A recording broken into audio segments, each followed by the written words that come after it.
เลย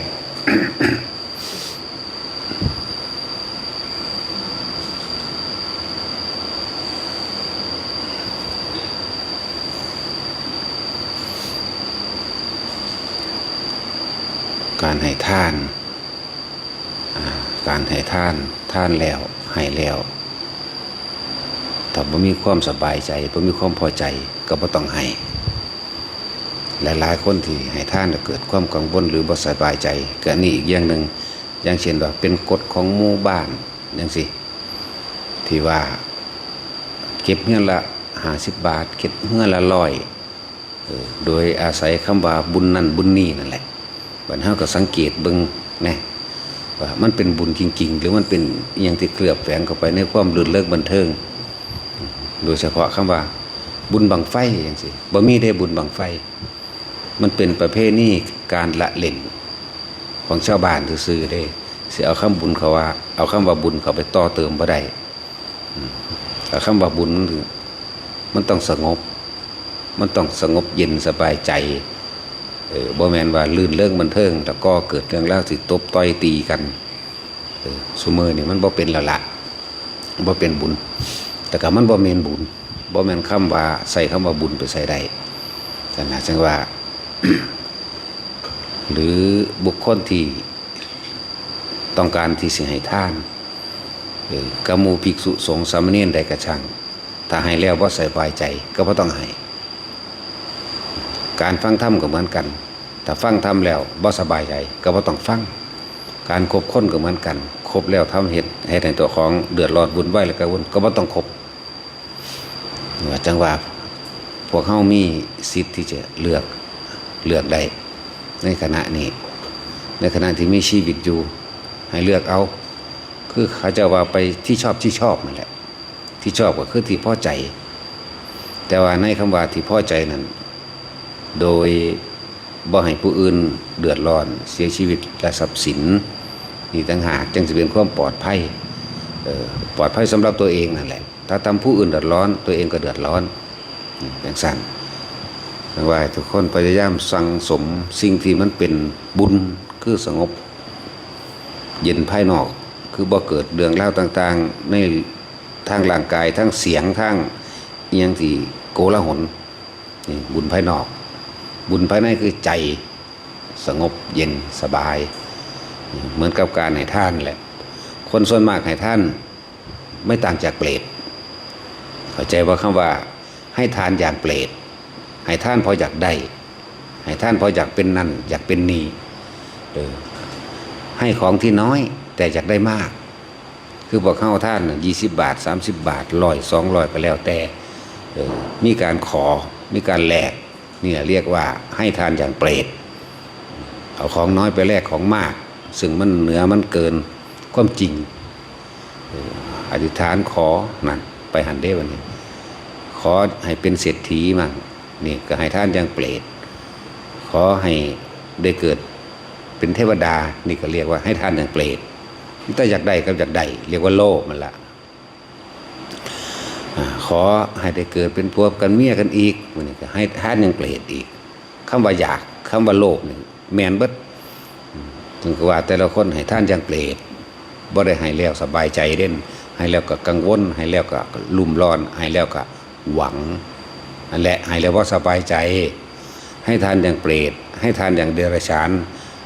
ให้ทานอย่างอสุรกายประเภทเราร้อนกังวลนั่นแหละมีจิตใจกังวลกระวายนั่นแหละมันเลยออกมาทางรูปร่างหน้าตาสีหน้าบุยบ่ายยุกยิกสั่นกันให้ท่านอย่างผู้ไม่มีความเห็นแก่ตัวแน่ให้แล้วให้เลยบ่ต้องไปขอบ่ต้องไปแลกให้ท่านคือการสละความเห็นแก่ตัวอันนั้นให้ทานอย่างเปรตนี่คือให้แล้วก็อยากทั้งเป็นเจ้าของทั้งอยากได้มากก็เก่าอีกการให้ทานเป็นของเหตุไง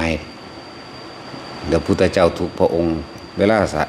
แดงถ้ำโดยลำดับเนี่ยเอาท่านขึ้นก่อนเด้เป็นของสำคัญเด้ไอ้พื้นฐานแน่นพื้นฐานดีพื้นฐานเข้าใจดีแล้วตัวนี้ได้สิเป็นที่รองรับสภาวะ ทำกลางและสูงสุดได้ดีมากๆให้ทานโดยไม่หวังผลในทานไม่มีจิตใจบ่มีจิตผูกพันในผลแห่งทานบ่มุ่งการทั้งสมในความอยากใดอยากดีอยากมีอยากเป็นใดๆทั้งสิ้นนี่ขาดจากความเป็นเจ้าของขาดจากความเห็นแก่ตัวนั่นแหละขาดจากจิตใจที่โลภขาดจากความเศร้าหมองให้ท่านแบบนี้ผ่องใสสบายใจสงบเย็นในตนเองนั่นแหละมันเป็นอย่างที่บ่แม่นว่าบ่สำคัญที่เบื้องต้นแหละพื้นฐานนี่แหละสำคัญที่สุดบ่ซั่นเพิ่นจะเอาท่านขึ้นก่อนบ่ท่านน้อมจะน้อมออกไปในความไม่เห็นแก่ตัวเสียสละความเห็นแก่ตัวออกแล้วมันเกิดกลายเป็นศีลของมันมาเองดอกศีลคือการไม่ทำร้ายเบียดเบียนให้ผู้ใดผู้หนึ่งเสียชีวิตและทรัพย์สินตลอดทั้งคนและสัตว์ถือทั้งมนุษย์และอมนุษย์นั่นแหละนั่นคนเฮาถ้าบ่โลภแล้วก็บ่ลักก็บ่ปล้นบ่กี้บ่ฆ่าบ่ทำร้ายบ่ใส่ร้ายบ่โยนความผิดบ่เบียดเบียนนั่นนี่แหละผลมันมาจากทานสละออกถ้าทานเรายังหวังยังนั่นนี่อยู่นั่นนะถ้ายังหวังความจากได้นั่นความจากเป็นนี่อยู่มันก็น้อมไปทั้งศีลกับบ่บริสุทธิ์นำกันนั่นแหละตอนยังไปเบียดเบียนอยู่นั่นไปหันเด้มันก็เคลื่อนกับไปสู่เนคขมะการข่มจิตให้ขาดออกจากความเห็นแก่ตัวก็ว่าให้ขาดออกจากอารมณ์ที่ยังมีความพอใจอยู่คนเฮามันมีความพอใจแต่ว่าในความพอใจตัวนั้นสิพอใจในรูปในรสในกลิ่นในเสียงในสัมผัสทางกายพอใจกับบุคคลผู้นี้สัตว์นี้เนี่ยก็เลยท่านขาดจากความเห็นแก่ตัวแล้วมันก็บ่ไปเบียดเบียนทำลายมันก็เป็นศีลเหมือนไปเป็นศีลแล้วมันก็เป็นการข่มจิตให้ขาดจากกามเป็นตัวเนี่ยสังว่าพอเข้าฟังให้ดีก็ได้ปัญญาเด้อฟังด้วยดีตั้งใจฟังจะพึงคัดจะพึงง่างอย่าเอาความจำอันอื่นมาแย่งนะเขาก็จะเห็นตามความเป็นจริงจึงเรียกว่าฟังด้วยดีย่อมเกิดการเห็นตามความเป็นจริง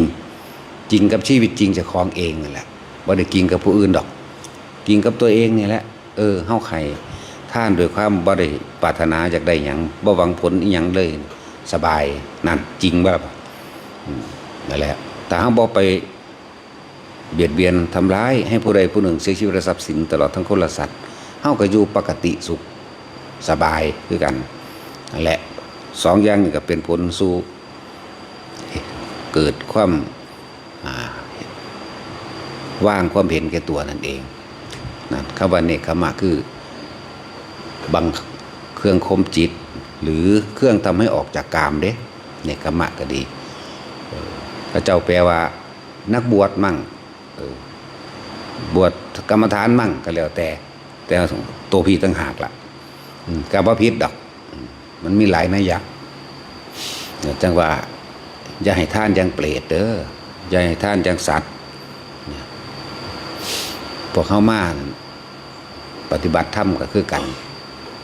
บ่แม่นปฏิบัติเอานรกเด้อตามธรรมดาแล้วตาบ่ท่านได้เห็นคือจังพวกเข้ามาเดี๋ยวนี้แหละเพราะแต่เห็นอันใดมันเป็นตะแสบอันใดจิตใจมันจิ้วใส่ระวังใจเจ้าของดีๆเด้อมันสิจากใดโลดเด้นั่นแหละจิตใจเปรตเป็นจังซั่นพอแต่เห็นปึ๊บคือบ่ได้ห่วงผู้อื่นได้บัดนี่มันสิห่วงเจ้าของอยากได้เลยมองบ่เห็นว่าผู้อื่นก็จะกินเหมือนกันและให้เอาคำว่ารักใดที่จะเสมอด้วยรักตนเป็นไม่มีถ้าตัวเองรักตนเองก็อย่าทำร้ายผู้อื่นที่ถ้าตัวเองรักตนเองก็อยากให้ผู้อื่นสุขสบายเหมือนตนที่สุขสบายเนี่ยจึงบอกว่าแต่ละคนน่ะมีเมตตารักตนเสมอผู้อื่นรักผู้อื่นเสมอด้วยตนมีกรุณาช่วยเหลือพึ่งพาซึ่งกันและกันเถอะมีมุทิตาจะอิจฉาริษยากันมันก็แค่นั้นแหละยังก็ดีเกิดมากอ่ะหาอยู่หากินไปซ้ำตายแล้วคิดเบิ่งมองมันตายเนี่ยเป็นมีอุเบกขาสิ่งใดสิ่งหนึ่งกระทบกระทั่งขึ้นก็วางจิตเป็นกลางวางลงตรงเถอะมันก็แค่นั้นแหละอีหยังมันก็ผ่านไปดอกนี่นั่นแหละวางจิตเป็นกลางกับอาหารก็คือกันเห็นเพิ่มมันผุ่นมันกินหอดเฮือนเราเด้มันจะเอาไปไว้หลายๆแล้วก็มีนั่นแหละ หมู่เมสซี่ก็คือกันเอาเฉพาะกินเข้าใจว่าล่ะเอาเฉพาะอิ่มเจ้าของมัธยัติในตนเองตะผู้อื่นก็อยากนะผู้อื่นก็อยากเฮามาละเด้มันเฮามาเอาเข้าใจว่าล่ะละความเห็นแก่ตัวเด้ตัวใหญ่มาเลยล่ะคำว่าเห็นแก่ตัวเห็นแก่ตัวกูของกูโตเดียวนี่แหละตัวอันเกิดตัวอันตายบริวารมันกับผัวกูเมียกูต่อไปบริวารมันกับลูกกูทรัพย์สมบัติกูสัตว์เลี้ยงกูบริวารมันไหลไปอีกหมู่พวกกู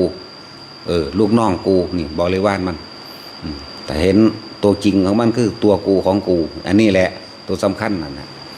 แหละเฮาบ่ได้มาปฏิบัติเอาหยังเป็นหยังเด้ละความเห็นแก่ตัวบ่แม่นอันอื่นนั่นแหละว่าให้เห็นเขามาทุกคนเอื้อเฟื้อเผื่อแผ่กันเด้ กินเพื่ออยู่เข้าใจว่าล่ะไม่ใช่อยู่เพื่อกินและเพื่อเอาเพื่อได้เด้ออะไรจังซั่นแหละเอาพ่อ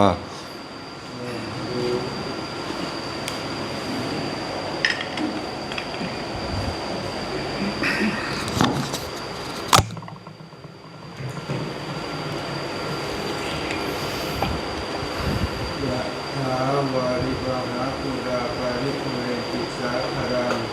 เอวะเมวะอิโตทินังเปตานาอุปสปติอิชิตังปฏิตังทุมหังคิปะเมวะสมิจตุเทปุเรนติสังกปาดันโทปัญญะละโสยะถามณิโสติละโสยะถา สัพพิติโยวิวัชชันตุ สา